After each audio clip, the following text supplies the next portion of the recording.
We're those news people. CBS Radio for the Midwest. News Radio 78. WBBM, Chicago. WBBM time 10:30, the Mystery Theater in just a minute. The CBS Radio Mystery Theater presents...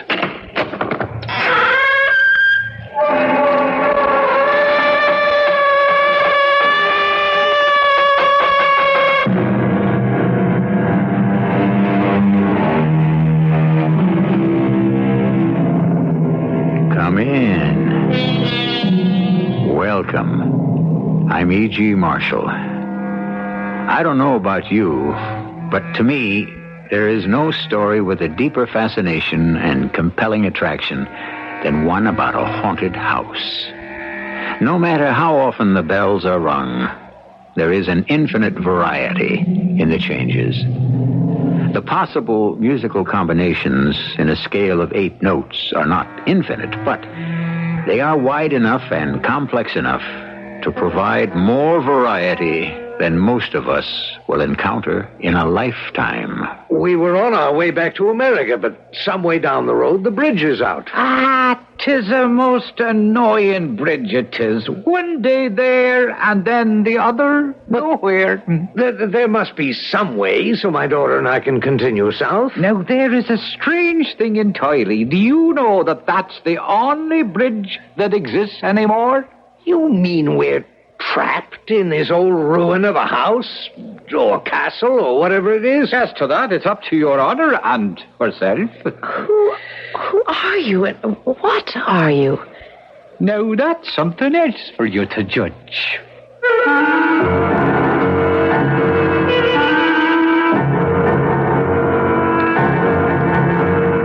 Our mystery drama, A Very Dear Ghost Indeed, was written especially for the Mystery Theater by Ian Martin and stars Russell Horton and Court Benson.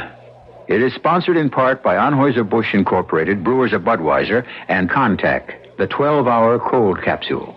I'll be back shortly with Act One. Buy a Buick Opal anytime, and you get a sensational little car. One that's comfortable, fun to drive, built by Isuzu, and equipped with things like a 4-cylinder overhead cam Hemi engine, a short-throw 4-speed manual transmission, plus reclining bucket seats, tinted glass, and rack and pinion steering. But for those of you who buy one between now and October 31st, there's a special offer that goes with it. Buick will reimburse you for 200 gallons of gasoline. And with 200 gallons of gas in a new Opal, you can do a lot of driving. Of course, your mileage may vary, but at the estimated EPA city mileage alone of 23 miles per gallon, that's 4,600 miles. And on the highway, Opal's EPA estimate is 36 miles per gallon. Not bad, The Buick Opal gas offer. See your Buick Opal dealer soon for details and make your best deal. You'll get a great little car that gives you what you pay for.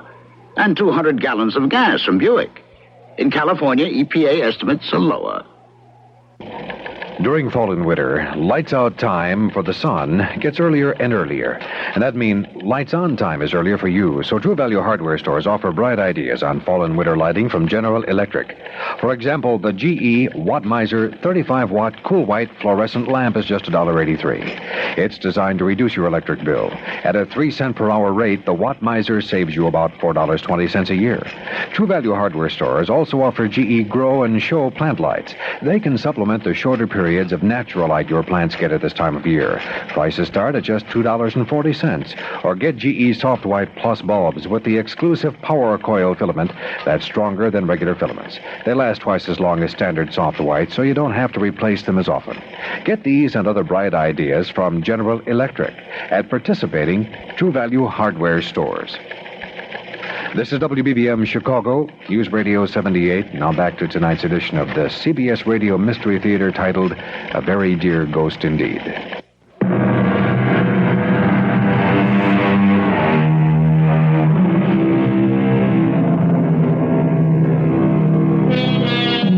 In the year 1898, the world was a remarkably stable place. In the fall of that year, Mr. William Donovan and his daughter Constance lived through an experience which was to mark the rest of their lives. An experience sheerly accidental and coincidental. Or was it?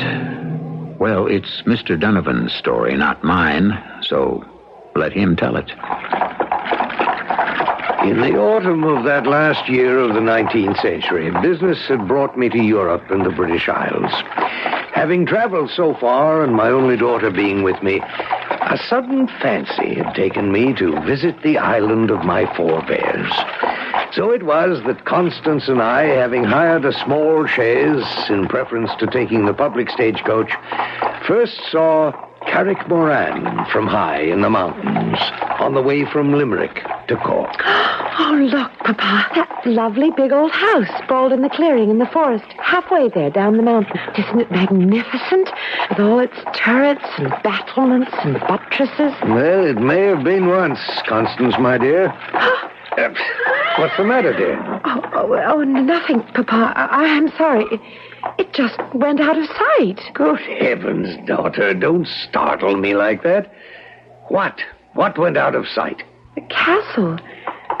Suddenly there was a sort of patch of mist came drifting, and the whole building seemed to dissolve and disappear into the trees. What a romantic you are, my dear. Don't you suppose it could be haunted or some fairy castle like King Arthur's? Well, we're a long way from Camelot. But we're in the Emerald Isle, the home of bogies and banshees and leprechauns and all kinds of strange magical things. Well, thank heavens we haven't run into any of them so far. Oh, well, there's the little village. You can see it again. Isn't it quaint? What happened to your magic castle? Well, we must be down about level with it. I do wish we'd be able to see it up close, and then we... What is it, Papa? Oh, confound it. Look, that sign. God save you, travelers all. Don't try to cross the bridge.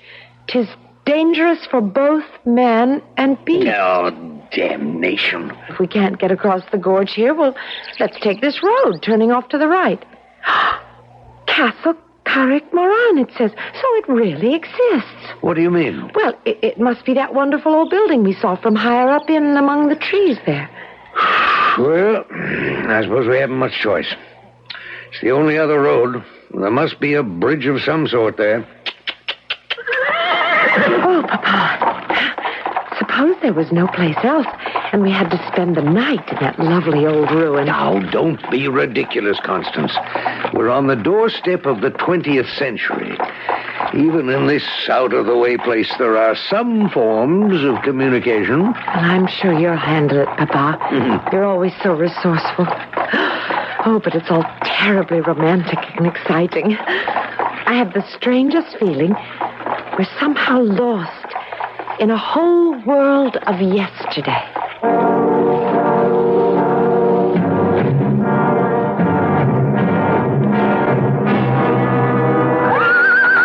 What is it, Papa? I don't know. Silly horse doesn't want to go through the gates. Is it so far to the house, do you think? Well, it's hard to determine with all these trees shadowing us. I wouldn't mind a little walk. Oh, we haven't much choice. There isn't any other road. I'm sorry, my dear. I'll tether the horse to the hitching post and let's head for your castle and see if it can produce some magic for us. It was a surprisingly long walk through that winding, tree-shadowed lane, like some strange expedition on the bottom of the ocean, so overgrown and darkly shadowed was the carriage path. The house itself, seen close to, was a further, almost chilling shock. All overgrown with vines and lichens. The stones half collapsed on themselves, the mortar dry, crumbling, and running to powdered dust. There was about it a smell of decay, of damp fern and creeping moss, a fetid odor of the dead. The bell pull produced a cracked, rusted sound which brought no answer. We might have abandoned it all, except that suddenly, out of the darkening mountains, came a driving rainstorm with low, grumbling thunder in the not-so-far distance. There isn't much question it's a deserted ruin, Constance. But still, till this rain has passed, we're more or less sequestered here. Papa, couldn't we go in out of the rain? And I must admit this portico offers little protection from the weather. Let's see.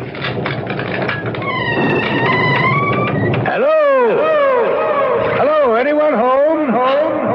Of course there isn't. Oh, look, Papa.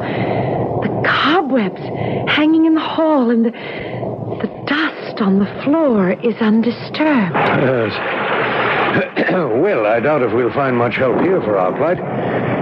We better get back to the chairs. Oh, can't we explore it just a little? No, it's far too dangerous. Dangerous? Well, the floors are half rotten, my dear, and I don't know how much I'd trust any of the ceilings, let alone the cross beams. Oh, is that all? Now, what does that mean? I thought... No, it's silly. I just thought you were worried about all the other things.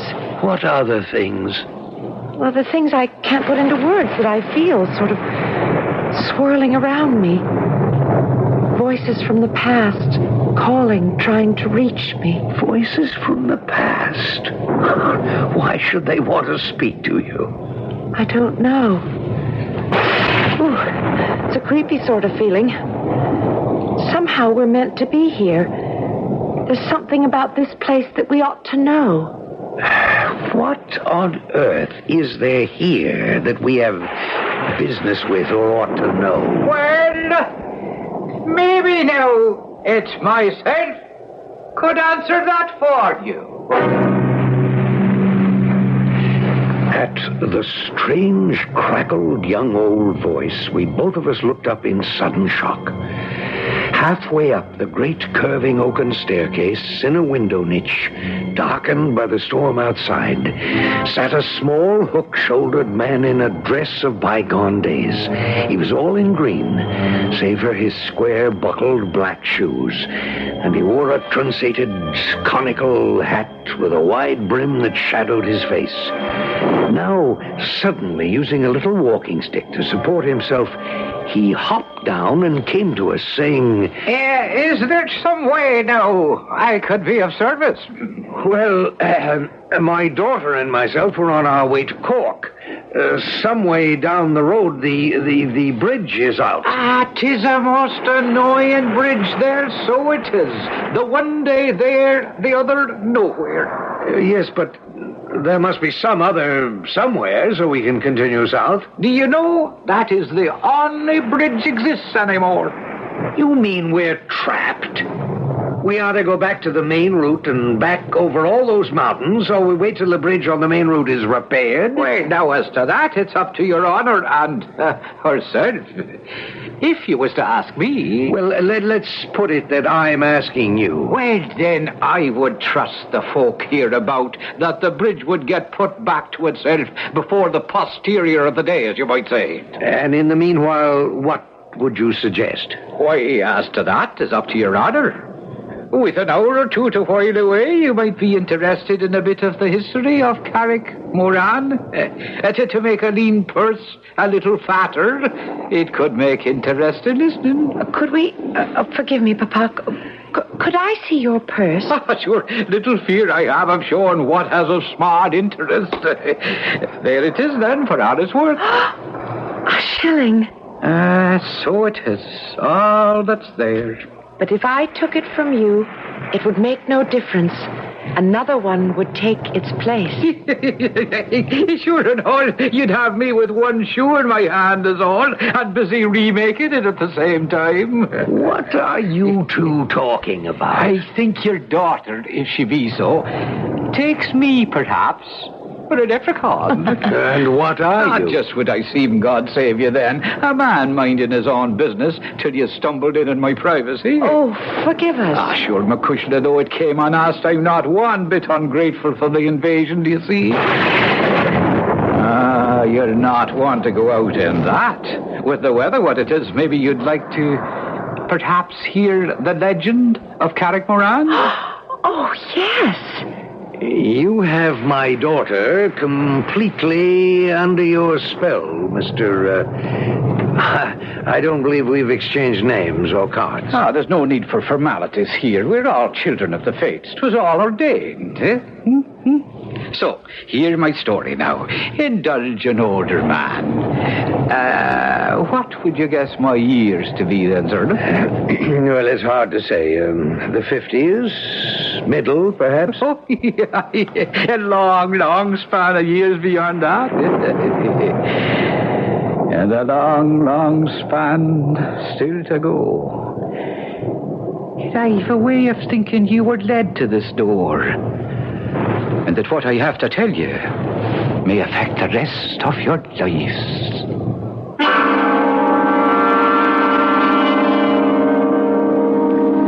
William Donovan does not entirely share his daughter's eager expectancy. He eyes his unexpected host with a much more puzzled eye. Who is he? And what is he? And some uneasy twinge deep within him even suggests to his practical mind that perhaps he has been wrong to deny the supernatural all his life. Maybe at last he has met up with it. I shall return shortly with Act 2.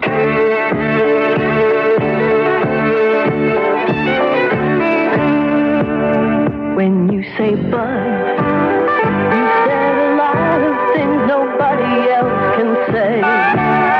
When you say bud, you've gone as far as you can go to get the very best.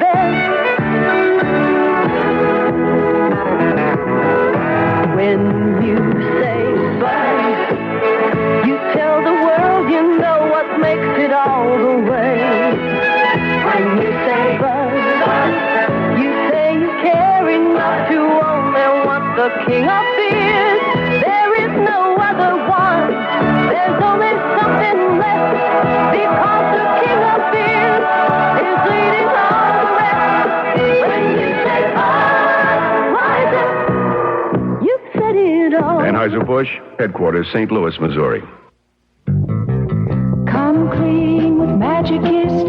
Now when you can really use it, Magicist is making it more attractive than ever to get your whole house Magicist clean. Hi, this is Carmelita Pope with good news.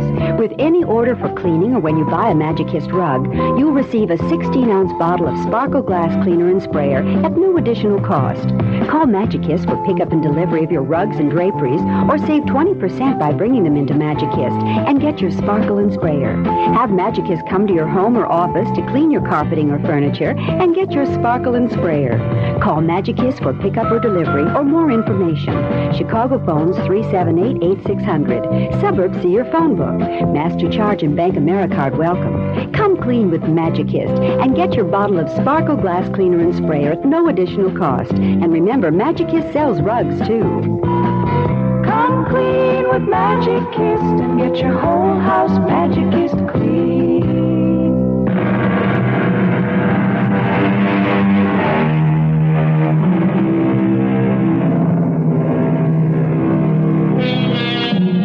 Three people sit in a melancholy, dusty old room of Carrickmoran Castle. The girl is young, lovely, and still pale from a recent tragedy in her life. Her father is a square-set, successful American businessman. The third is... we're in Ireland, the Emerald Isle, just before the dawn of the 20th century, halfway from Limerick to Cork. He affects the dress of the 18th century. Knee breeches and stockings, buckled shoes, wide lapels, and tails on his coat. 'Tis a story about the devil himself. Oh, you'd have to go back near 100 years or so to just before the union of the English and the Irish. It was a time of trouble, you understand, and anyone who owned a property at all was after yearning for peace and stability, like the owner of this castle, who had a daughter the likes of you were born in, with too much spunk and spirit for her own good. Why, damn the young rapscallion, I tell you, Marine, I'd put a bullet in him out of hand if he so much as shows himself near you again. But I love him, Father. How can you love a man who hasn't 2 pence to rub together? Oh, Jamie can't help it if he's poor. No more can I, so it seems. The more reason I'll not see you married to anyone who can't support you and keep a roof over your head. But I love him. And I love your mother, who lies in the will of God confined to her bed. I'll not see her put forth from Carrickmoran as long as she lives. And what has Ma to do with me? We're in a bad way, daughter. The potatoes failed us. There are no men to work the bogs and bring in peats, and there's no money at all. The only thing will save us all is Lord Connor and all the gold he offers. You're going to sell me to that fat old pig.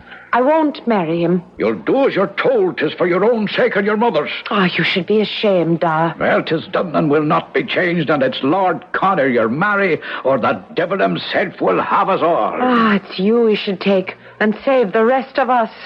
Now, there's a terrible thing for a daughter to say to her father. Oh, what's so terrible? He half owns you already. You might as well go all the way and make a pact with him to sell your soul entirely. Well, many a word is said in anger we'd all like to recall. And sure, a sweet Colleen born the likes of Maureen never meant at all the sort of curse she'd laid on Sir Seamus, her father. Now, look, sir, if you think to entertain us with some thinly disguised version of the Faust legend about a pact with the devil, I'm afraid... No, Papa. No, let him go on, please. Continue. Oh, we can't leave anyway in weather like this. Or until the bridge is fixed. Very well. You came down over Steve of Barahora, of course. Over what? Oh, forgive me since you don't have the tongue. Over the mountains, I mean. Oh, yes.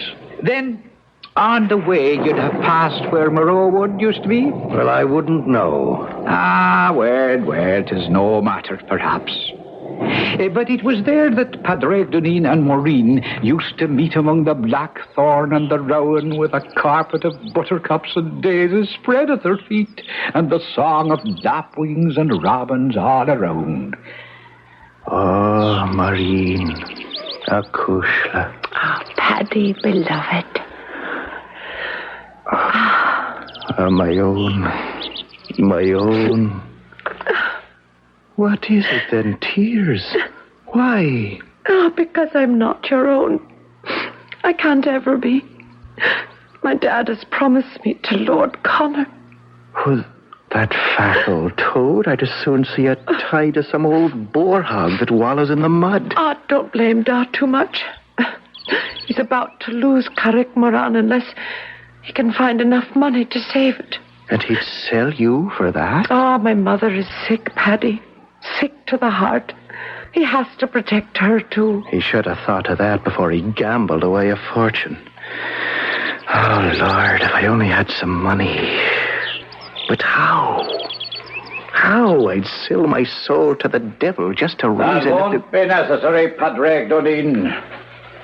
Or if you won't leave my daughter alone, I'll be happy to send you there to join him at no cost. Stand aside, Maureen. Sir Seamus, I beg you, in all conscience... If you had any conscience, you are trespassing on my property. You'll show yourself here once again, and I'll shoot you down like a poacher. Come, Maureen. No, if I have to make the choice, I'll go with Paddy. You'll do as your father says. If that's her choice, then we'll face the future and find it some way. And as to you, sir, may the devil take the hindmost. Come, Maureen. Yes, Paddy. I warn you. You're taking her in lust and against all the laws of man and God. As you forced me to. You made her choose. You'll never have her. I'll kill you first. You wouldn't dare. The devil I wouldn't. No. With no absolution. Oh, you've killed him. It's dead. Hey, on good riddance. That's the end of him. Only it wasn't, you see, the end at all, but only the beginning. Bad enough a daughter that first wept herself out and then took to her bed like her mother. Bad enough the dreams of tortured conscience that kept Sir Seamus awake night after night with his shame at the sudden blind rage that had made him pull the fatal trigger. But worst of all, the final outcome, that it had all been for nothing.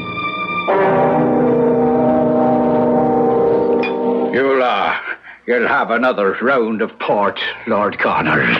No, sir. My gout is nagging at me enough already. What I will have, Sir Seamus, tonight, for once, is some converse with your daughter. In a pox on all the backyards and fillings. I want her, sir, while I'm still capable. Well, now, you must understand that my daughter has been ill-disposed. Towards me? No, not toward you. I meant her health has been such that she is not ready to enter into a marriage contract. Damn my hide and let the lass speak for herself for once. I'm afraid that is not possible tonight, Lord Connor, but... It's quite possible, Father. I'm here to speak for myself. Maureen, you look pale, girl. Please, Lord Connor. I want to put an end to this farce. I want to put an end to silly dreams. Both for you, Lord Connor, and my father. I have been studying and discussing with Father Ignatius, and from his instruction have met the Holy Mother of the Sister of Mercy at the convent. I have been accepted as a novitiate, and after serving my term, I will become a nun in that order. But what about your mother, girl? I have arranged with the sisters that she shall be nursed and cared for until she passes away. And what about me? Oh, you are the last person, dear Father, who should demand anything. Oh, you don't care about Carrickmoran. You let our home go to ruins, or whatever parvenu wishes to pick it up at a bankrupt sale. The only worldly possession I desired, my Paddy, you took away from me.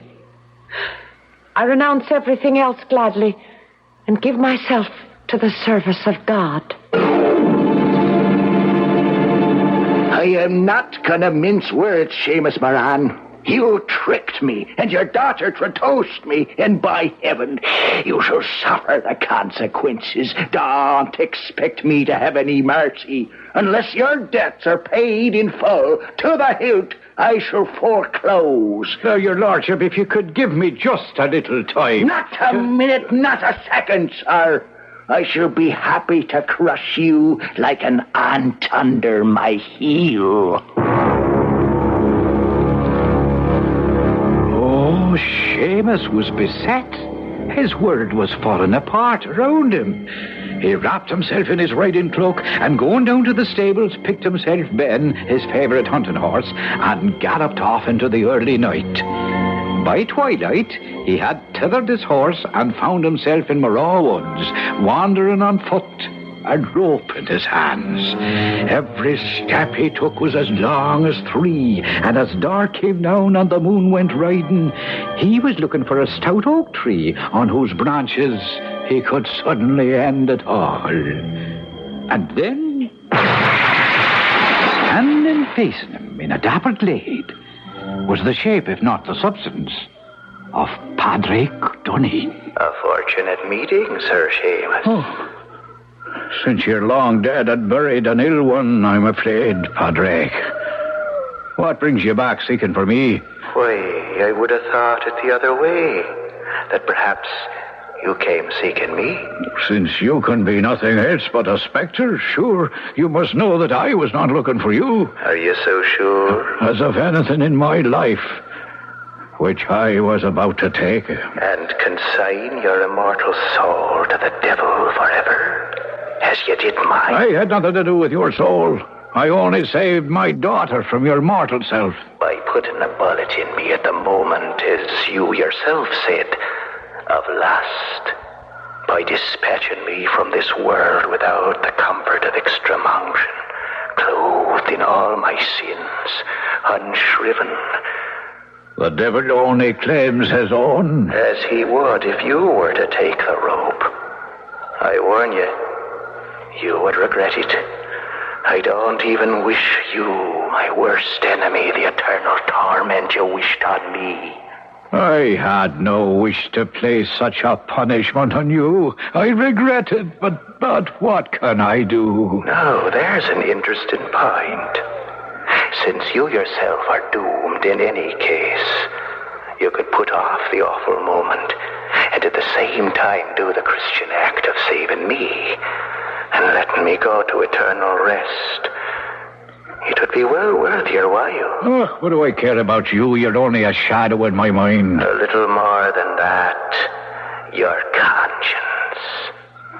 But better still, by a trick of fate, your benefactor. My benefactor? How? Would you like to have a full and never-emptied purse to pay off all your debts? Save Carrickmoran for the future, perhaps persuade Maureen to leave the convent. I could offer you such a bargain. How? My soul for yours. A pact. I would find peace this moment, and you would not have to reap the whirlwind for as many years as you could manage to escape it. Seamus, what better chance have you ever been offered in your life? In the dusty old parlor room in the decaying castle, William Donovan and his daughter Constance are trapped in the enchanting spell of this ancient story, as I trust you will be also, long enough to wait till I return shortly with Act 3. Give your hand to a friend. Give your heart to your love. But give your coat to contact. Here in my hand is a little capsule. It's tiny, yet it contains enough cold medicine to help relieve cold symptoms caused by every known virus. Every known virus. It's Contact. The same 12-hour Contact you can buy. This year, Contact with its tiny time pills will touch more lives, help more colds than any other cold medicine, tablet or liquid. Think about that next time you're sick, sneezing, dripping, all clogged up. Then let us help you with real medicine, like Contact. We're #1 in the whole world, for good reason. Give your hand to a friend. Give your heart to your love. But give your coat to contact. It works all day, all night. Take only as directed. Is your bank open when you're busy and closed when you're not? Northwest Federal Savings knows that a good place to save is ready for you when you're ready, and ready to offer savers the kind of services you can get with the Northwest Card, a special feature available to savers who maintain a $500 balance. And here's what you get: traveler's checks, gift checks, registered checks, all with no service charge. Need document Xeroxing or lamination? It's free with the Northwest Card. There's a special quick check cashing ID card with your picture. Even special vacations for Northwest Card members. Get a world of services you need often by getting a Northwest Card at any of 5 convenient Northwest Federal Savings Centers throughout Chicagoland's great Northwest Territory. Be part of a special group and be a special person at Northwest Federal. Anytime, because Northwest Federal Savings keeps the best hours yours. It's Northwest Federal Savings Time, 63 hours a week. This is WBBM Chicago, News Radio 78. The time 11:04.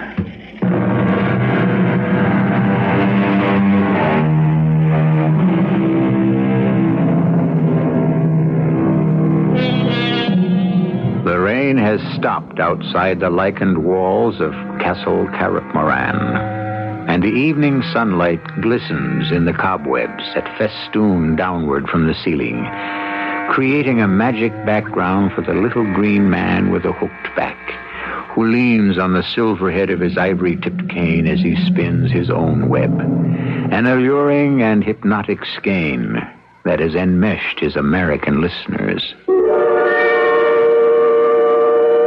Well, you're not going to suppose that Sir Seamus was about to accept a pig in a poke? Taken aback and awed for all he was at holding converse with a ghostie, a man he had shot himself in cold blood. No, there was still a mite of bargaining to be done. You'd have to be a little more exact. I mean, what are the terms of the pact? Seamus, I've laid it out for you. I've got a patron now, as I'm trying to explain. Old Nick himself. Aye. Who else? You delivered me to him. And he's willing to take me for you.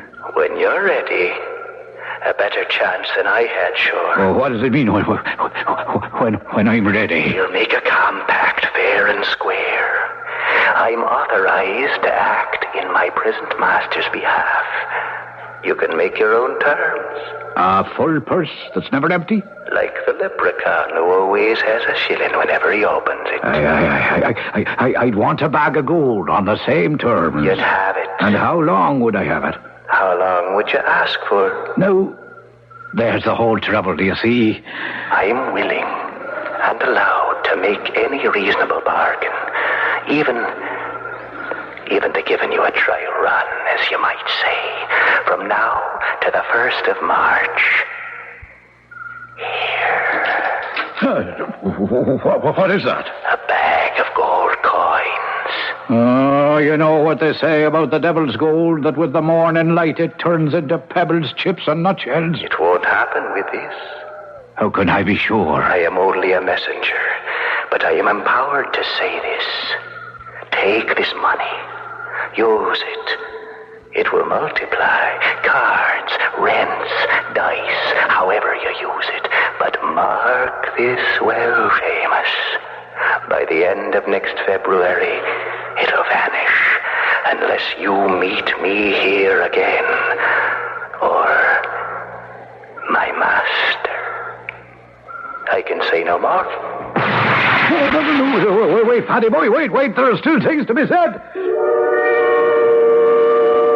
But he was gone in a puff of smoke and the sharp smell of glowing cinders and brimstone. Well, Sir Seamus went home to sad news that his wife had passed away.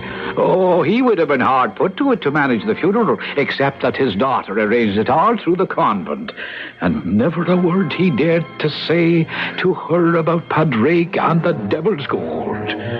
But once his wife was laid to rest, he went back to his dicing and gaming and carousing. And then, all of a sudden, the last day of February was upon him, and his overseer came to in great distress. I've just ridden over the whole estate, and forgive me for saying it, but it's a disaster. What disaster? Speak up, man, speak up. There's a pestilence on the pigs and cattle. No rain has made the earth dry up, and not a rent can I collect. There's little to hold you through the rest of the winter. Oh, is that all? Have no worries. Attend me a minute. I'll give you golden guineas to satisfy our debts. And just as soon as I open the bag, watch out for the gold now. Gold, sir. These are nothing but pebbles. Pebbles? What? It's the 28th. Today's the last day of February. Oh, it is right. The morrow will be the 1st day of March, Your Honor. The start of a new month. Oh, the start of a new life. Or the end of an old one. Saddle up Ben for me, Moriarty. I'm going riding. The tax collector will be back at sundown. Will Your Honor be there to talk to him? The last guinea's gone. Carrick Moran would follow it. Unless I turn up some fresh. But when will you be back? The question is not when, but if. And you'll know that within the next 2 hours. Sir Seamus, are you sure you should ride to Morar Woods this day? Why, what do you know of where and why I'm going? Not a thing. 'Tis only a foot to cross my grave, lad. Oh, wait a minute. Who's that coming up the parkway there? Sweet Mary, bless us.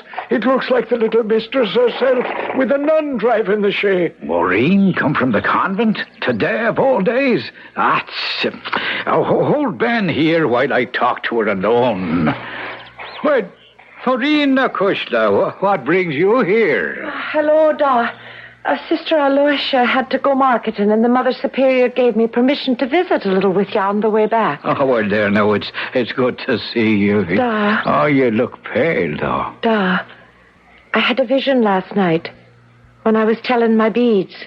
An angel that spoke to me and said you were in trouble. But when I asked if I could help, the vision only shook her head and said that it was a devil's choice at best, and perhaps it was the only chance for remission of your sins. And so what did you think you could do about it? Only to offer my prayers and my help and my love. If you'd offered them sooner and kept your love directed where it belonged, your father might not find himself with one foot buried in the wrong grave. Now, just remember, what I do is in part for your sins, as well as for mine.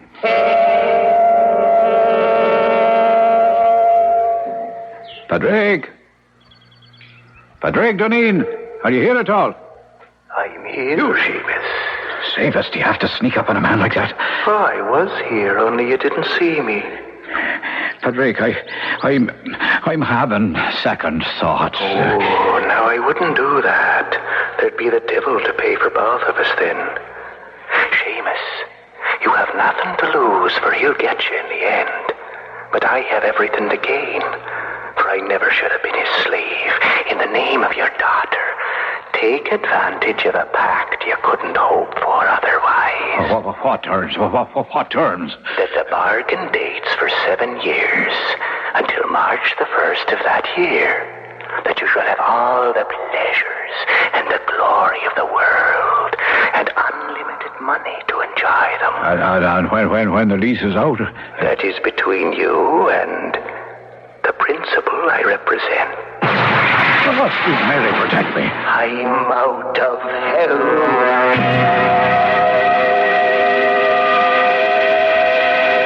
And that's the end of the story? Well, now, isn't it where it should be? Where everyone lived happily ever after? Well, not quite, Mr. Storyteller. What about Sir Seamus? Did the devil ever call to collect his due?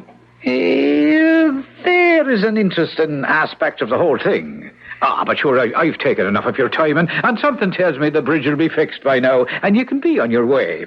So if we could just settle up for the trouble we've all been to set things to right and keep you entertained. Oh, wait a minute. Who is all? Well, sure, the little folks that have done what has to be done. They all have to be compensated.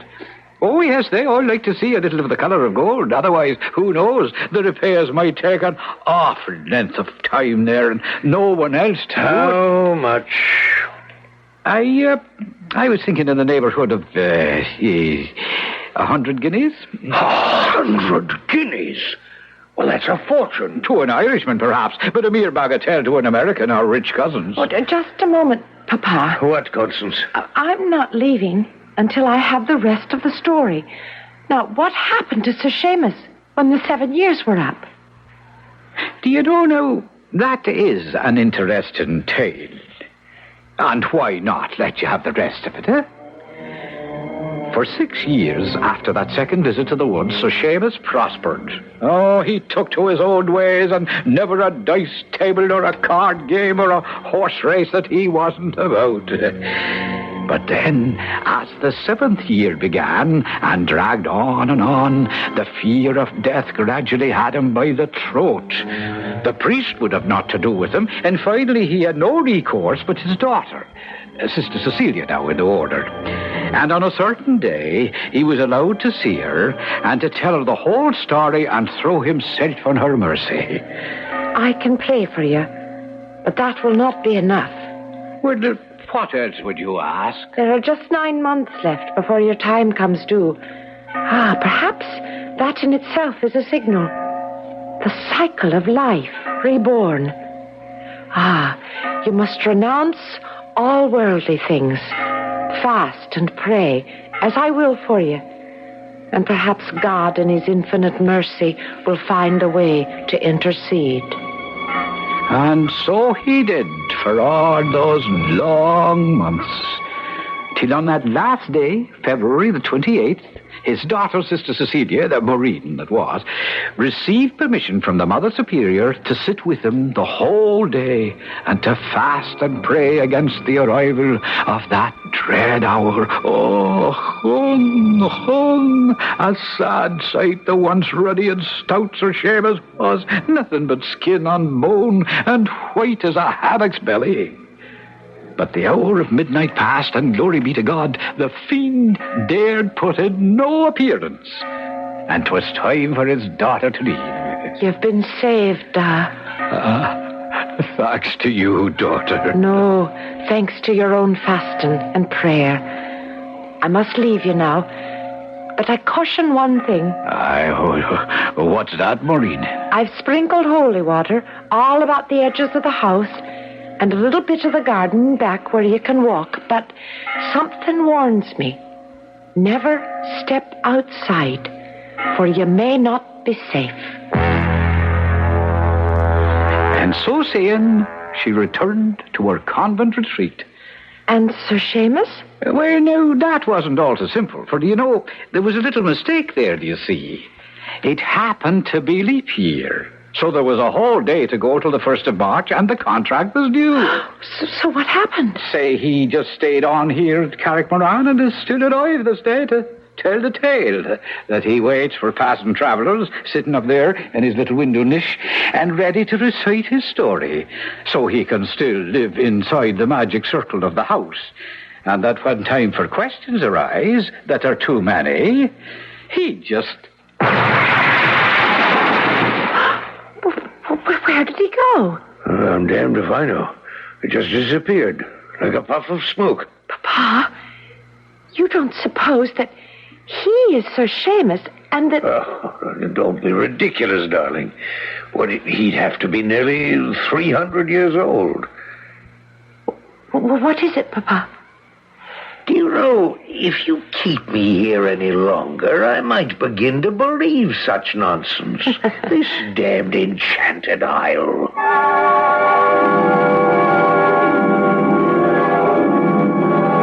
So that's the story, landlord.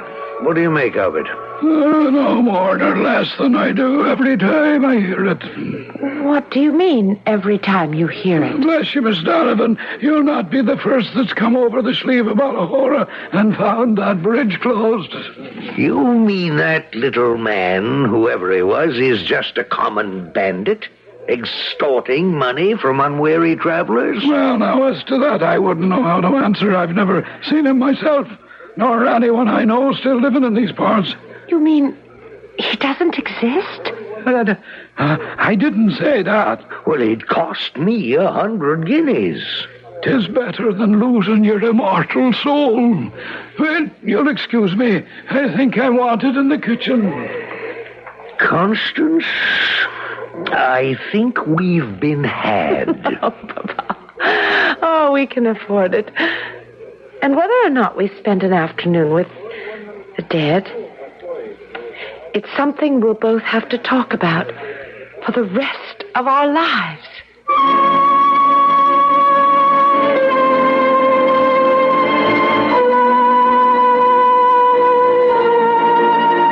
A 300-year-old man, a shade from the past, a leprechaun with a glitter in his eye, or a master storyteller who waited for the right moment and the right audience to keep his coffers full of gold.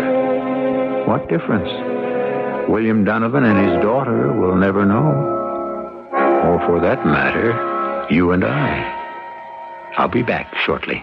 Here comes the Pace Citizens Band. Join the Pace Radio Citizens Band. It's the greatest band in the land. It's the greatest band in the land. Cause in that Pace Band. Cause in the Pace Radio Citizens Band. You got the world by the ears. You got the world by the ears. We're the Pace Radio Citizens Band. You can hear this band all over this land. From the truck stop down to the hamburger stand, you got the world by the ears. Don't join up with just any citizens band. Get state-of-the-art CB design from Pace, a pioneer in solid-state CB. When you've got a Pace CB radio, you've got the world by the ears. The Pace Radio Citizens Band, you've got the world by the ears. Buy a 23-channel Pace before December 31st, and you can have it updated to a 40-channel. Ask your dealer. Of all times to get hemorrhoids. Why? Pregnancy is a major cause. What helps? Well, since you're expecting, ask your doctor before using any medication. My sister used Preparation H. For many women, Preparation H relieves occasional pain and itch for hours hours. Sounds good. Preparation H does more. Actually helps shrink swelling of hemorrhoidal tissue caused by inflammation. Even better. Preparation H helps shrink swelling of hemorrhoidal tissues. Use only as directed. He was born into poverty, but his ruthlessness and burning ambition were to lead him into a dazzling world of wealth and passion. He was Cosmas Berlotas, young hero of a bold new novel by Nicholas Gage, The Berlotas Fortune. This sweeping bestseller follows Cosmas from boardrooms to bedrooms as he forges a vast dynasty that stretches from sun-drenched Greek fishing villages to fast-moving capitals around the world. For stunning entertainment, read The Berlotas Fortune, a Bantam book where paperbacks are sold.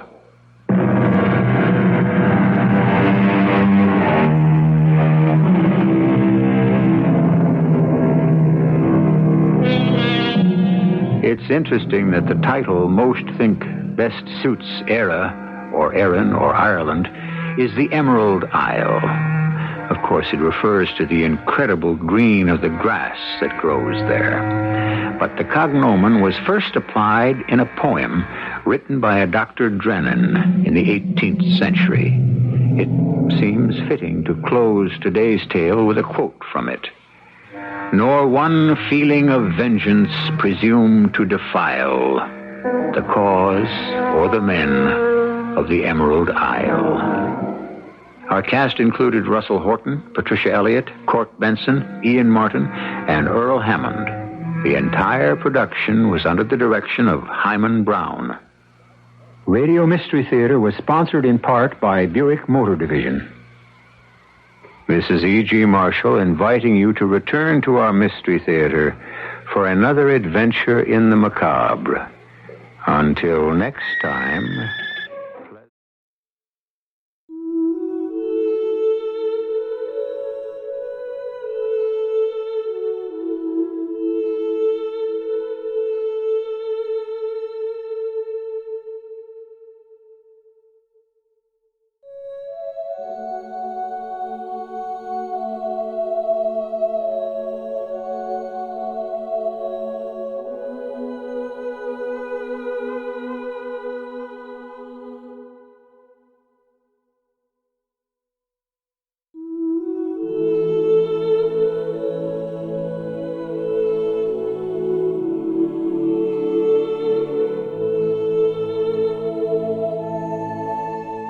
Give to the Wreath of Hope. News Radio 78, WBBM, Chicago.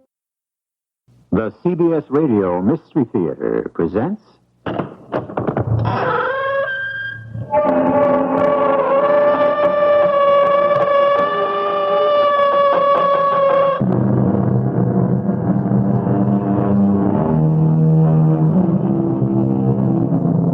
Come in. Welcome. I'm E.G. Marshall. If there ever was a country of myth and legend, it's the Emerald Isle, that precious gem that adorns the restless sea, Ireland. But for all its gay and infectious beauty, its green fields and the riot of colored flowers, there is a darker side that haunts this shining isle. Not all the mythical spirits are as captivating as leprechauns, or as gentle as the fairy folk. The Celtic gods of olden times still lurk in the shadow of the woods, the deep mountain glens, the black velvet night. This man swam across the Irish Sea? Ah, not man, sir. Sure, he was more than man. A bogle or a god or whatever you'd like to call him. And evil as a raven. Colossal he was, so no ship or house could hold him. And his heart as black as the pits of hell.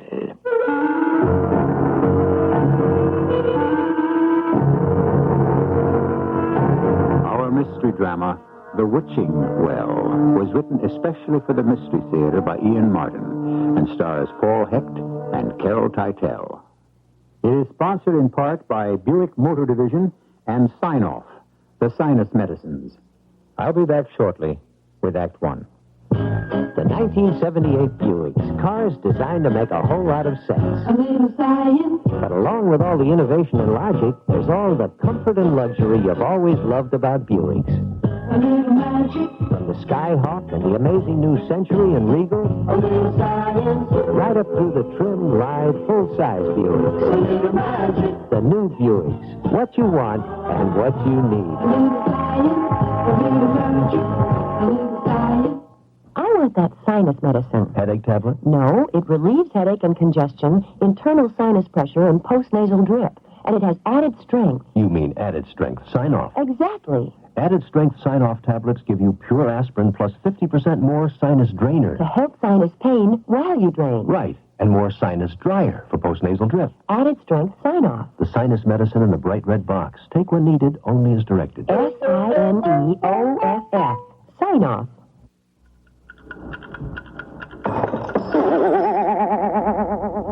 You've just heard the end of Downtown Bankers Hours. Northwest Federal Savings Time has come to the Loop. We've just opened a new savings center at 72 East Randolph, just west of Michigan. We're open 63 hours a week, 7:30 to 6:30 on weekdays, and 9:30 to 5:30 on Saturdays. That's plenty of time to bank before work starts and without leaving work early on payday. We're celebrating the grand opening of our downtown office at all 6 Northwest Federal Savings Centers with over 30 brand-name gifts, free or for special low prices when you deposit $250 or more. So join us anytime while the celebration continues and help celebrate the end of Downtown Bankers Hours. It's Northwest Federal Savings Time, 63 hours a week.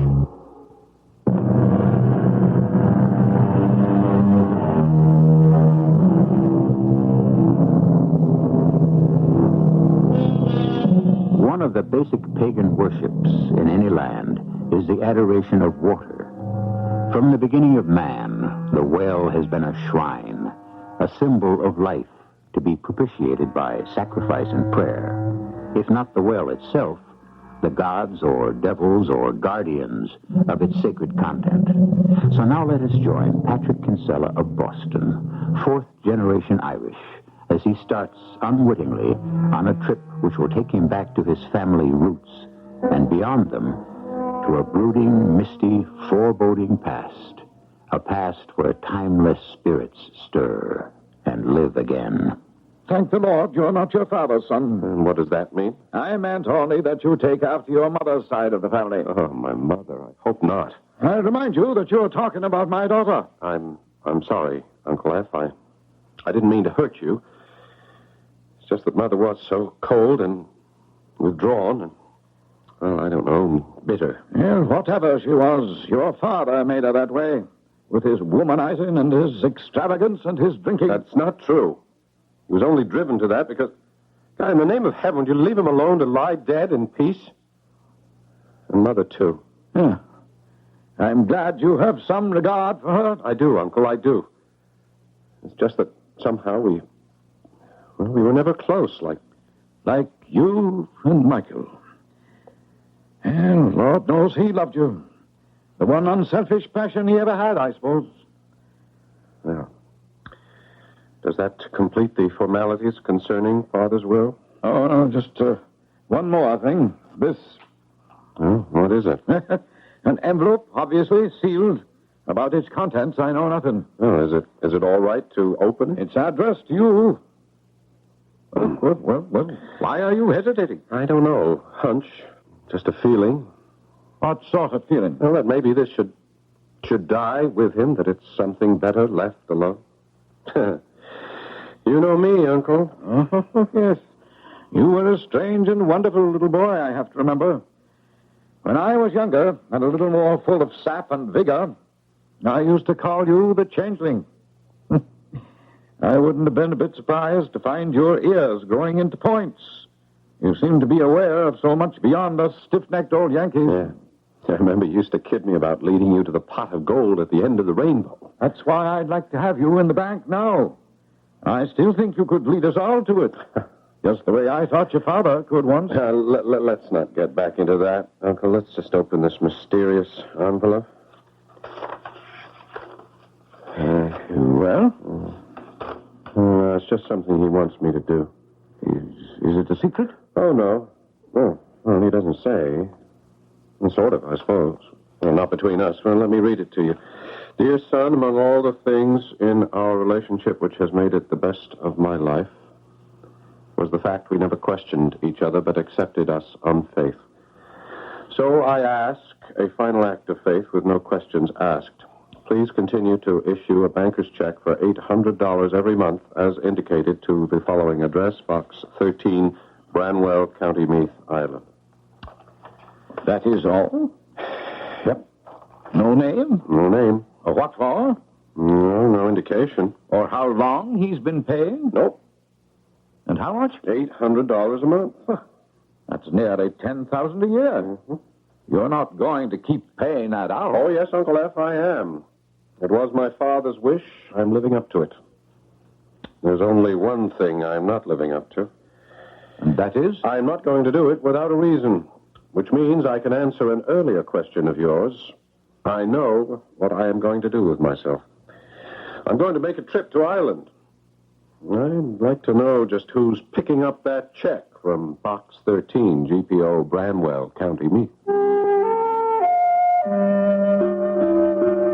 If I wasn't quite living up to my father's last request, I wasn't being completely honest with my uncle either. For there was a name, as well as an address.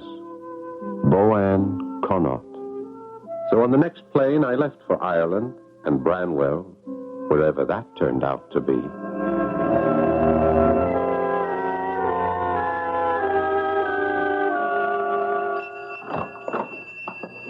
The top of the evening to you, sir. What'll it be? Oh, I'll just have, have you any draft beer? Oh, that I have. Pride of County Meath. Would I be after drawing you one? Yeah, I'll have a glass if you don't mind. Well, now, from the tone of your voice, you would not be from these parts.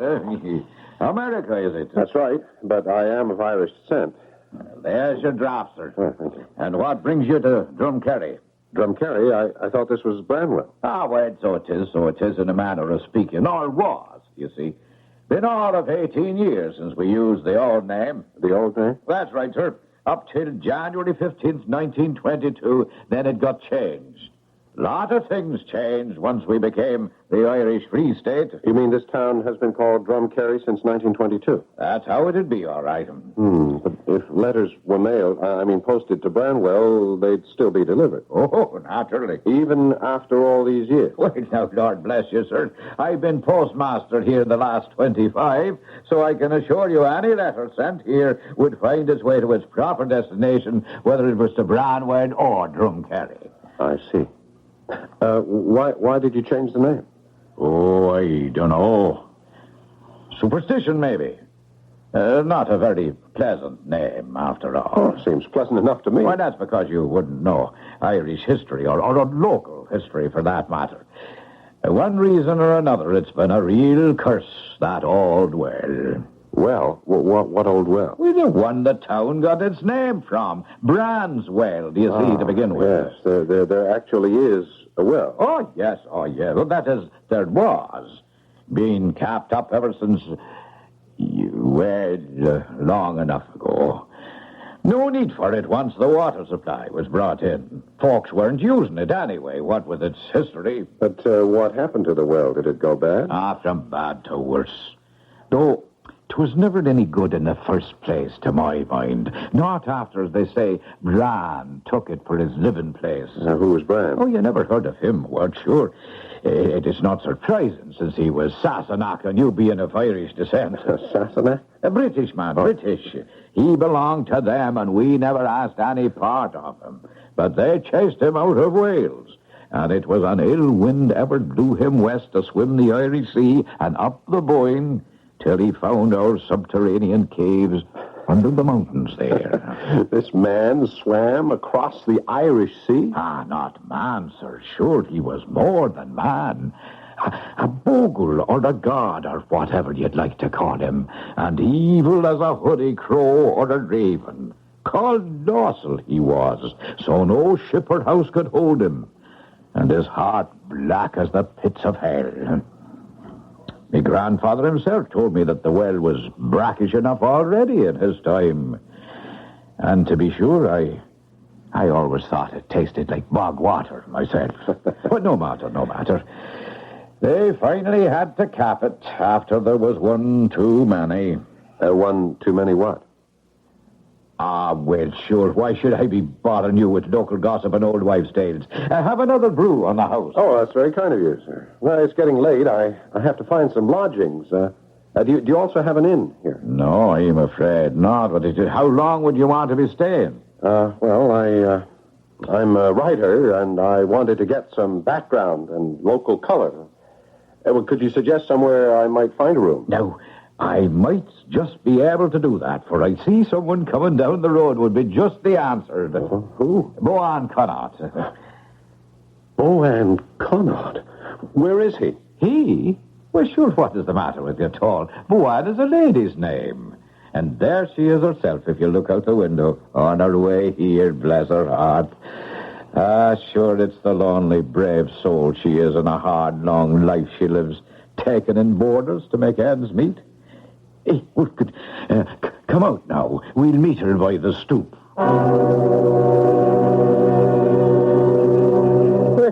God save you, Mrs. Connaught. Where are you off so late in the eve and in such a hurry? I had a call then, Mr. Muldoon, do you see? Oh, a call, was it? And from where at all? On the telephone? Sure, you know I don't have such an instrument in the house.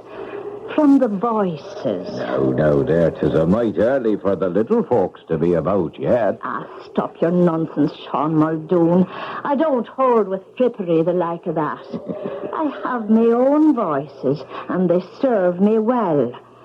Was there something for me in the post, then? No, sure, not even one of them advertisements. Number 13 is as bare as the old woman's cupboard. But I heard it so clear. Well, maybe you did, after all.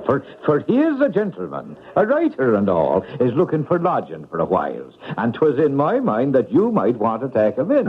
It'd only be for a couple of weeks, Mrs. Connaught. I'm willing to pay anything within reason. You're from the States? Yes, I am. I should introduce myself. My name is Patrick Kinsella. Well, now, there's a fine Irish name for you, eh? Is it not? Kinsella. Patrick? Well, the full name is Michael Patrick Kinsella. That'll be it. The room will be 10 and 6 a day with breakfast, 18 shillings with full board. No reduction by the week or month. It's just by the day. Oh, that'll be fine. Now, let me see. Suppose I pay you 2 weeks in advance? Have your luggage? It's in my car outside. Come along, I'll drive, and you direct me where to go. I had the strangest sense that I'd stepped across a border into a dream fantasy world. We drove a short distance and over a bridge, and then at her direction I turned down a hill and onto a cobblestone road to stop in a courtyard paved the same way, next to a round structure about waist high that was roofed over by some heavy oaken timbers dovetailed together and shaped to fit like a lid. Is that a well? What else? That's Bran's well. The one that's never used anymore. The one that was fouled forever. As well you know. What do you mean, as well I know? Who would know better? Now, I want to know something. What? Why did you come back, Michael? Why did you ever come back?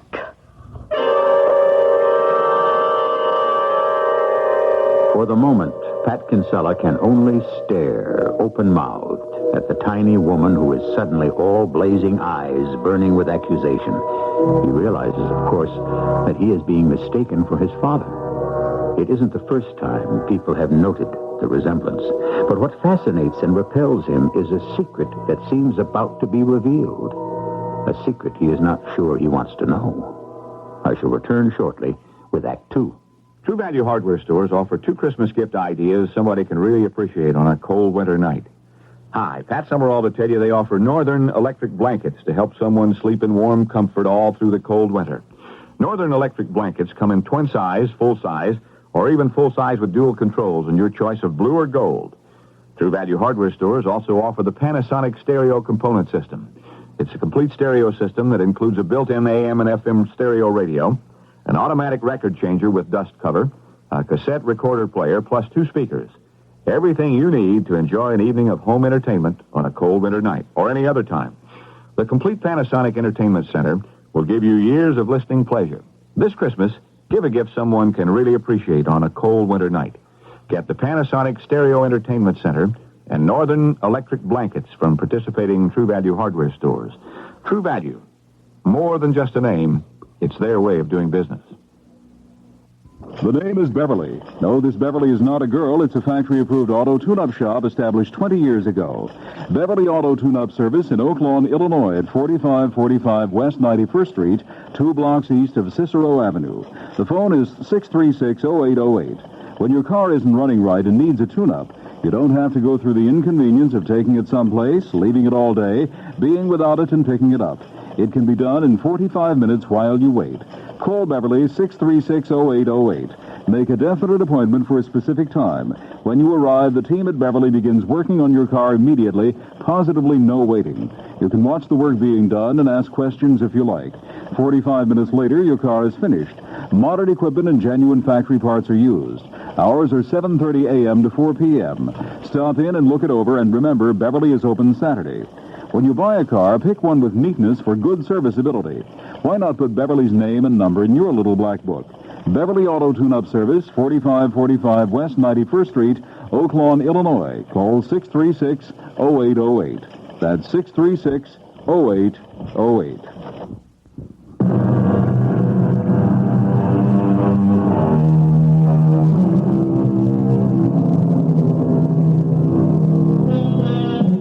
So here is Michael Patrick Kinsella in the year 1940, sitting in a car next to a little wisp of a woman who, for some inexplicable reason, his dead father has been supporting for over 20 years, secretly. And next to a well that has been capped and shut tight against what? The legends of the enormous demigod who lives far below in its subterranean caverns? Always hungry for the sacrifice of a human soul? Or some more practical reason that the water is fouled, or the well has outlived its usefulness? I'm afraid you're making a mistake, Miss Connaught. I'm not who you seem to think I am. Never fear a whisk, lad. You're just who you have to be. Yes, but my name isn't Michael. I mean, that's not what I'm called by. It's Pat. It's a long time, do you know? And who remembers all the names the way they can change with the passing years? You're still the one expected, are you not? Expected? The voice was after telling me you'd be back. Did you not hear it yourself? The voice? What else would you call it? You'll not be telling me it didn't call you then. Else why are you here again? Well, I'm not here again. Ah, there now. It had to be. Such an important anniversary. 21 years. You had to be here. Here for what? To strike off the chains, set the soul at liberty to rest in peace. Miss Connaught, forgive me, but I really don't know what you're talking about. Do you not, Michael? I'm not Michael. I'm Pat. Michael was my father. Ah, is it so? That might account for it then. But here. 'Tis late it's coming on to be, and you could be tired, and have a good meal is what you need under your belt. We'll leave the car here and walk to the house, and I'll get you settled in again. Again? You'll see. Once you're in the house, and it all begins to come back. I didn't really want to get out of the car into the Irish gloaming, that peculiar half-light between day and dark that lasts so long. But grabbing my bags, I dutifully followed the tiny figure of my hostess as she clumped doggedly, but yet with a kind of grace down the path to a small thatched cottage with thick stone walls. Inside, she lit kerosene lamps and bustled about, getting me settled in an upstairs room with a dormer window poking through the thatch and overlooking the well. Do you remember now? Why can't I make you understand? There's nothing to remember. All I'm here for... You can't deny that bed and the well outside the window, and that here it was the wedding night. Or so I thought. Heaven save me. What are you trying to tell me, Miss Connaught? That my father was here? What was it you said, 21 years ago? Come here to the light now, and let me look at you, boy. Carefully. I may look like my father, or rather like he did, but I am my own man. You're his spitting image if you're not. I couldn't be my father under any circumstances. Because he's dead. God defend us. He's away to the other world, then, and abandoned the girl he shamed. So that's why you were called. I wasn't called. I came here to find out who the mysterious Boann Connaught was and why my father was paying you all that money. But maybe it would be better if I left. You want to run away without finding out. I don't think I want to find out anymore. Why, boy? Because you think I'm an old lady touched in the head. I didn't say that. But it was in your mind, for sure.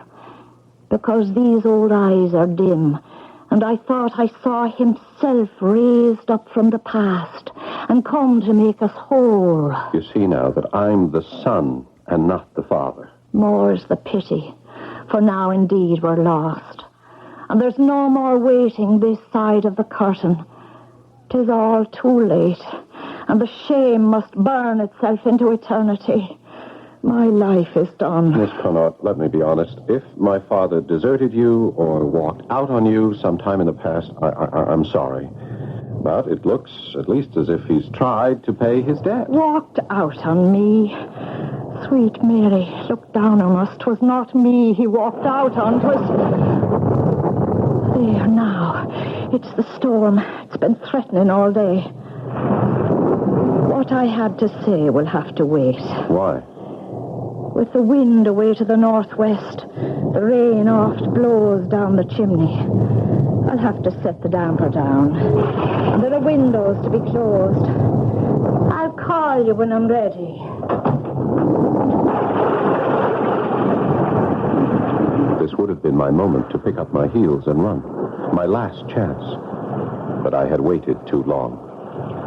I went to the window, peering out through the streaming rain that blurred the window panes. For one breath-catching moment, I thought I saw the lid on the well lift, as though some strange creature was about to answer the knocking of the raindrops on his door. And then suddenly it was too dark to see anymore.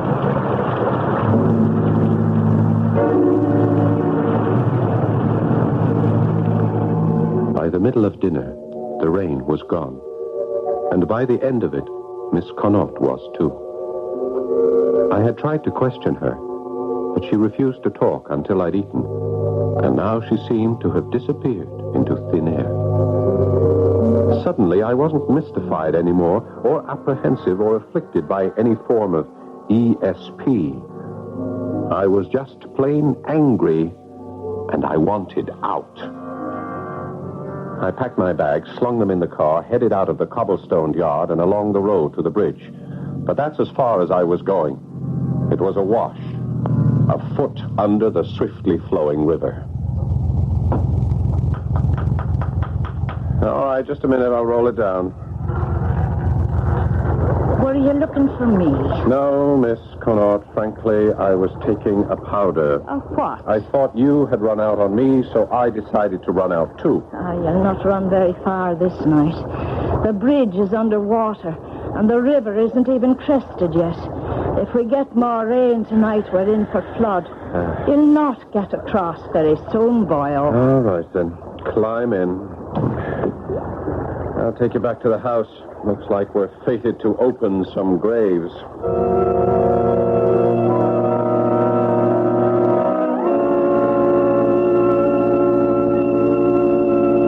It wasn't me your father deserted. It was me younger sister, Deirdre. I never heard my father mention that name. Well, I'm sure of that. He didn't dare. Why not? Your father was weak. He wasn't a bad man, just a weak one. It was the spring of 1918 in Paris that Deirdre met up with Michael on what they call the left bank, down by the River Seine. Oh, I'm sorry. I didn't know. Pardonnez-moi, mademoiselle. I'm not French. Oh, well, I was just trying to say I didn't know anyone was down here. Well, now you know. Yeah. Are you alone? Yes. Yeah. Well, I guess you want to stay alone, so, well, I'll just, hey, listen, couldn't we just, talk a few minutes? I don't speak French, so I don't get to talk to many girls. Well, that's funny now, is it not?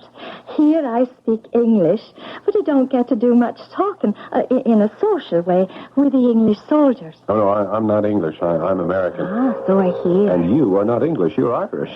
I can hear that. And if I am? You know, I'm Irish, too. No, I mean 3 generations back.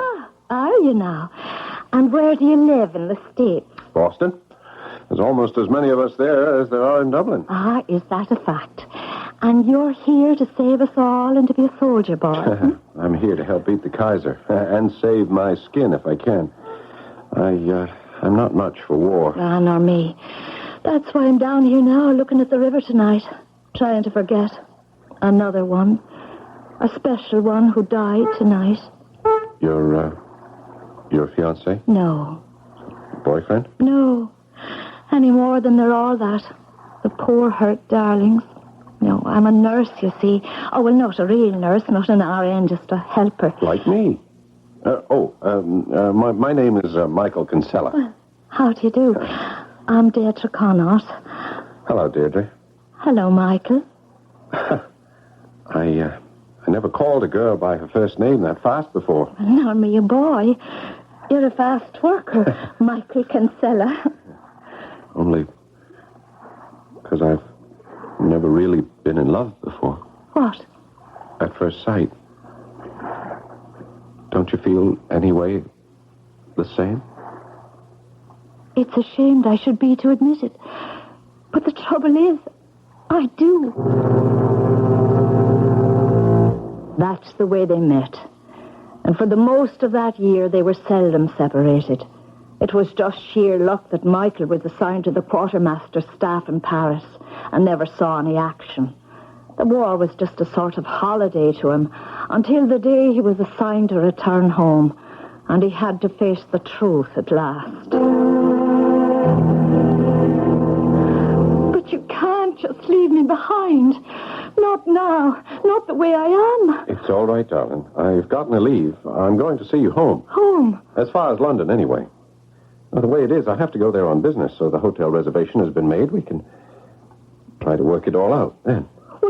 Work what out? What we're going to do. I mean, how it's going to end. End? It has to, Dee. Oh, there's no excuse, I know. I should have told you from the very beginning, but... Well, it's over for us. Why? Because I can't ever marry you. I'm married already. You're married? To someone else? Yes. But you can't be. Mike, you can't. I'm having your child. What am I going to do? It's all right, darling. You will never have to worry. I'll support him and you, I promise. But look, when we get to London, everything will be arranged legally. Legally? Well, what can be legal? There's nothing I can do now. Neither of us believe in divorce, and besides, it's out of the question. Why? Well, my whole position with the bank, my future in business is because I married my wife. Her father owns the bank and half of Boston, for that matter. They cut me loose. I couldn't support myself, let alone you, and the child that's coming. So, you're giving me one who's to have no father. But that wasn't the way it turned out at all. Because when they got to London, Deirdre was ready to go into labor. And what faced them there was enough to bring it on full force. What faced them, Miss Connaught? What would you guess? Mrs. Patrick Kinsella. The woman from whom your father would have done anything to hide his affair with Deirdre. My mother? Your father's wife. Quite Suddenly, our story has moved from the world of fantasy to a world of quite sordid reality. I'll be back shortly with Act 3. Introducing the astounding new mid-size Buick Regal. A little science. Trimmer than last year's coupe outside, but inside there's more headroom, more legroom, more trunk room. A little magic. With the wizardry of a turbocharged sport coupe. A little science. And the luxury and elegance you've always loved about Buick. A little magic. Regal, a down-to-earth dream car at your Buick dealer. A little science. A little magic. A little science. A little... Christmas was very different when I was a little girl. We had more time to enjoy it, time to taste the goodness of it. And one thing I especially liked about Christmas was that somebody always gave us a Whitman sampler. Just seeing a Whitman sampler takes me back. So every year, when it's close to Christmas, I drop a few hints. And Jack, or one of the children, surprises me with a Whitman sampler. Whitman's, a nice surprise at Christmas for 135 Christmases. WBBM Chicago. There's a Christmas menace we all know that's been around since a long time ago. Chances are you've heard of fire, but precautions make you tire. Usually starting with a dry tree, fire often leads to catastrophe. Check the needles and the trunk and make sure the tree has spunk. Keep your tree outside until you're ready and install it nice and steady. Place away from drape and curtain and far from flames. Always make certain. Chances are you have Christmas lights, which make your tree quite a sight. Indoor lights make your room look nice, but are not made for snow or ice. Check your lights. Make sure they're right. Turn them off when you sleep at night. A holiday safety message from Underwriters Laboratories and this station.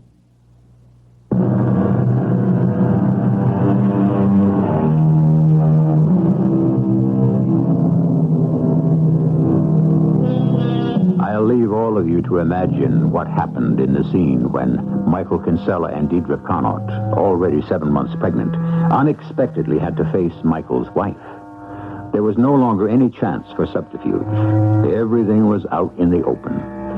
And at last our story has reached the moment when the past is about to be revealed, and Michael's son, Pat, is going to learn a buried truth that will shake him to his heels. But what was my mother doing in London? Mrs. Kinsella?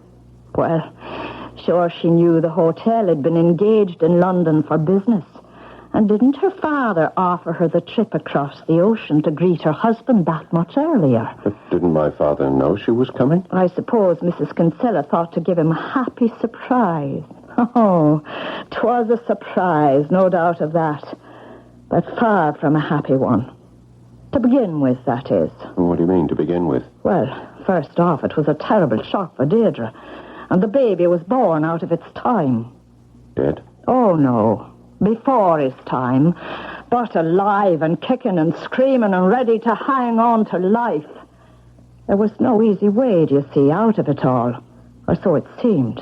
What are you trying to tell me? Did you never wonder why you never had any brothers or sisters at all? Oh, of course. I suppose every only child does. Well, you'll not have to wonder any longer when I tell you that the one you've thought your mother all this time never could have a child in this or any world.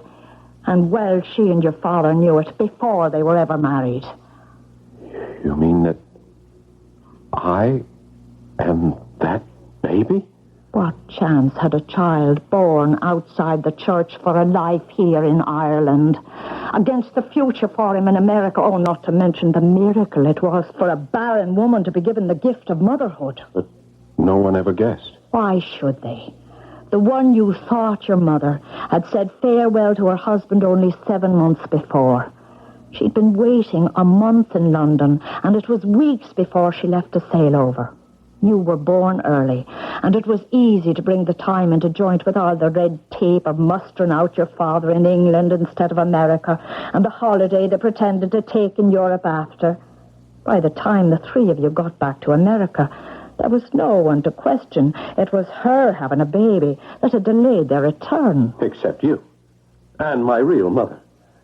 Only you were safe, weren't you? You'd been bought off. I was paid for and delivered. I wished, not so fast. If I'd realized then what I did later, I would never have stood for it. Your father brought your mother home to this house here in Drumkerry after you were born to sleep here in this same room as you're sleeping in tonight. And when my father left? I thought he would be back. But he never came. He never came. And my mother? Your mother. What was there left for her to live for? Betrayed by the man she loved more than life itself, without her baby to give her a reason for living. I still say she didn't have to sell me. It's a long time ago, Patrick, then. And a different world it was. She thought to do it for your sake. Oh, many's the time she regretted her decision. But it was too late to change her mind. She could only hurt 3 other people. Your father and his wife and yourself by recalling it. And maybe, in the long run, herself, too. For there was nothing at all to keep life together and a roof between her and the wind and the rain but the money from America. Bitter ashes. In the end, what did it matter? Her life was over. So she went away. She went away? Where?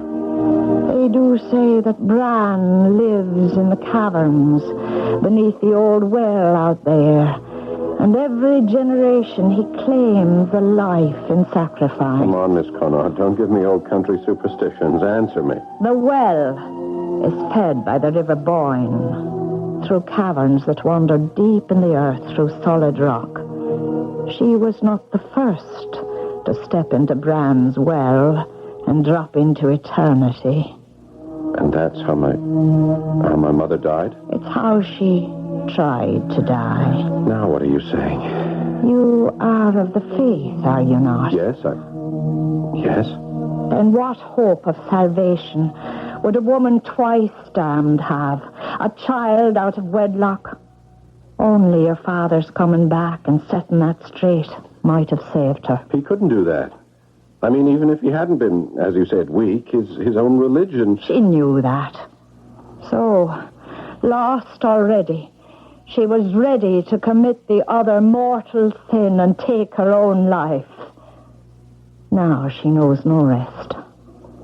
Her body was never found? No. She was never buried? There was no service? She died in sin and is left to roam seeking forgiveness with the one who might have brought her peace, dead himself.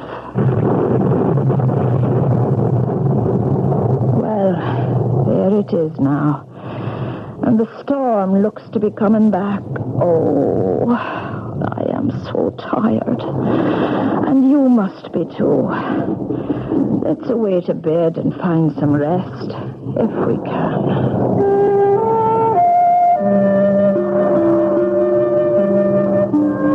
I don't suppose I've ever felt more tired in my life. My mind churned with all the revelations I had. But underneath it all, as I tossed and turned while the thunder growled in the background, was that strange sense of inner vision I had wrestled with since childhood. The unexplained knowledge of events future and past that had haunted me all my life. And in this turmoil, I fell asleep. I was startled by an enormous thunderclap, followed by the wrenching split of wood. It brought me bolt upright and in one bound to the window, where, in the courtyard below, in the flash of the lightning, I could see that the oaken cap over the well gaped open, and through the sudden curtain of rain, I could only half see emerging from the shattered split in the wood a strange, ephemeral presence. The last huge clap of thunder drove me inexorably downstairs and out into the rain and towards the well. Fine. Are you all right? Of course. You're getting soaked. So are you. Well, that doesn't matter. Come, we should go into the house. Should we? Why? Well, it's crazy to stay out in a storm like this. Does that bother you? Let's stop it. The rain stopped. The thunder's gone. The moon is shining. What happened? You asked for it. I gave it to you. Who are you? You must know by now. Deirdre. Yes. But you're dead. Oh, how I wish I were. I'm only passed over. What? I can't be dead, you see. Not yet. Not till... I'm waiting. Waiting. Waiting? For what? For him to come. For who? Him. The one to release me. The one to let me sleep at last. He is dead. My father is dead. I know. But he can't save me. Only you can. Why me? Because you are the one who has been wronged. Only you can forgive. Why should I? When you sold me. I wanted a better life than I could offer you. The money was not my idea, but your father's. I never spent a penny of it. It's all saved up against the day of your coming here, as I knew you would. It will be yours now, and you will be independent now, and free, in a way Michael never was. Ooh, it's near the dawn, and my time is running out. Patrick, darling, my son, don't turn your back on me as your father did. Please. Mother, it's too late. I never knew your love, not as a child. How can I find it now when you are dead and in the grave? Give me yours now, and you will find my love. Set me free, and I'll come to you in good time. You will see. Mother, I forgive you. I forgive you with all my heart. Then my bonds are broken, and I can go meet your father as my newborn self in this other life. Look for me, my darling. Look for me. I will come to you at last and will bring you all the love you have missed. I came awake, my head ringing with the force of the thunderclap. I rushed to the window. Even through the streaming rain, I could see the well. The cap was unbroken, in place. But how could that be? I had seen it split in two. Could all that have been a dream? The first light of day was banishing the storm. And suddenly, I had a premonition. I searched through the house for Miss Connaught. I found her sitting in an easy chair in the living room. The small, seamed face smoothed of wrinkles. A smile on her lips. Her eyes closed. And a locket on a chain resting in her hands. She was quite dead. She must have been dead for some time. I dressed hurriedly and drove to the village.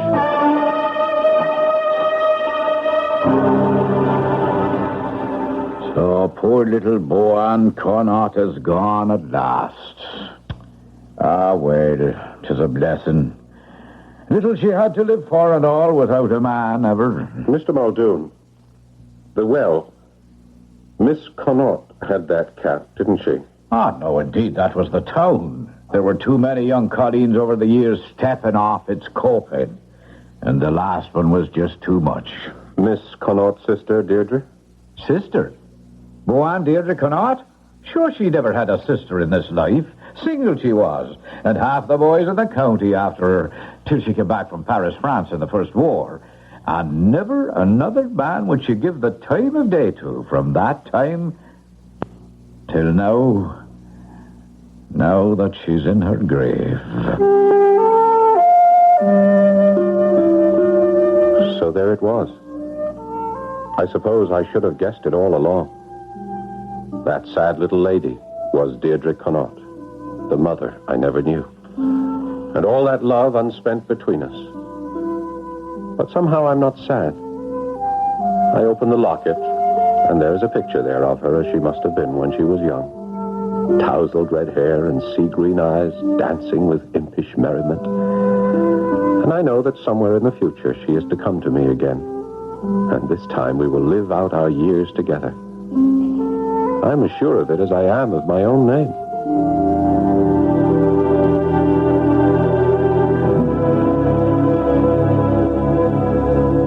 A footnote. Shortly after Pat Kinsella returned to America, came the disaster of Pearl Harbor.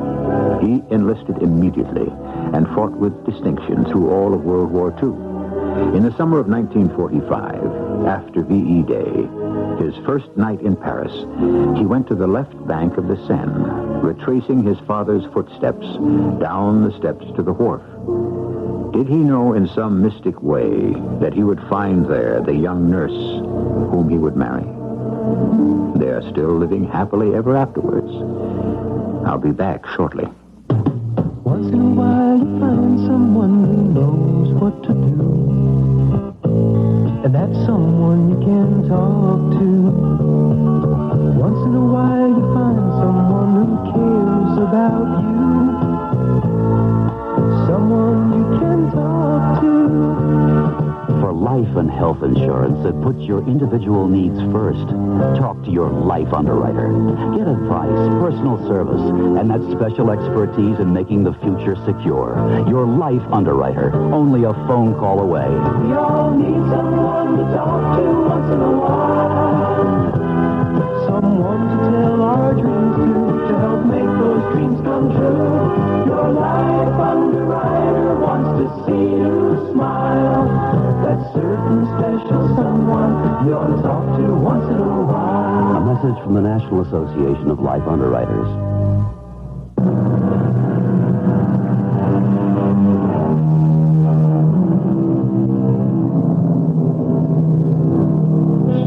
The old dark gods may still haunt the Emerald Isle, but somehow it's the bright and happy ones who seem to win out in the end.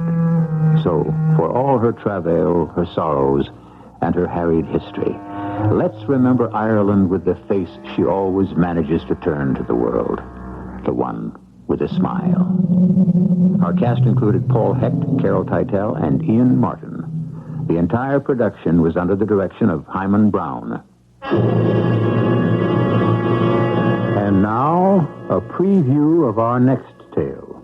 You will be haunted by 3 spirits. That is the hope you mentioned? It is. I think I'd rather not.